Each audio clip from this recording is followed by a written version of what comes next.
حضرت عثمان غنی رضی اللہ تعالی عنہ کا اسلام قبول کرنا کوئی جذباتی یا اچانک فیصلہ نہ تھا، بلکہ اللہ تعالیٰ پہلے سے ہی آپ کے دل کو حق کی طرف مائل فرما رہے تھے۔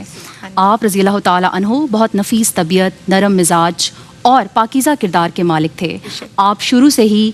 جاہلیت کی بہت ساری غلط چیزوں سے دور رہتے تھے، اور پھر آپ کی زندگی میں ایک ایسا واقعہ پیش ہوا کہ جس نے آپ کے دل پر گہرا اثر چھوڑ دیا۔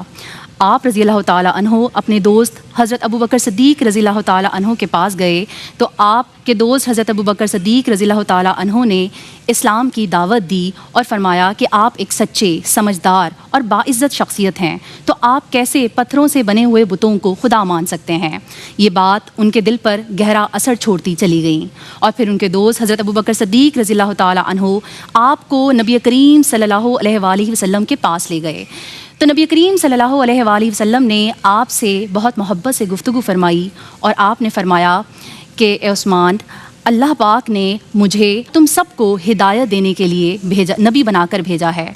آپ رضی اللہ تعالیٰ عنہ فرماتے ہیں کہ جب میں نے یہ نبی کریم صلی اللہ علیہ وآلہ وسلم کی مبارک زبان سے یہ کلمات سنے تو میں نے اسلام قبول کر لیا۔ سبحان اللہ۔ اب یہاں اسلام قبول کرنے کے بعد ان کی اصل آزمائشیں شروع ہو گئیں۔ جب انہوں نے اسلام قبول کیا تو اپنے ہی قبیلے کے لوگ مخالفت میں تھے، اور پھر بھی وہ اسلام پر قائم رہے، اور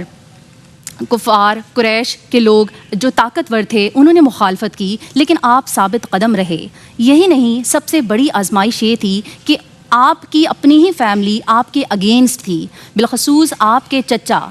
حکم بن عاص نے آپ کو ایک کمرے میں بند کر دیا، آپ کو رسیوں سے باندھ دیا اور آپ کو مارا، اور کہا کہ جب تک اسلام نہیں چھوڑ دو گے تو آپ کو نہیں آزاد کیا جائے گا۔ لیکن آپ ثابت قدم رہے، ایمان پر سمجھوتا نہیں کیا، آپ نے اذیت سہی، اور جب یہ آپ کے چچا حکم بن عاص نے دیکھا کہ آپ کسی بھی صورت اسلام کو چھوڑنے کے لیے تیار نہیں ہیں تو انہوں نے آپ رضی اللہ تعالیٰ عنہ کو آزاد کر دیا۔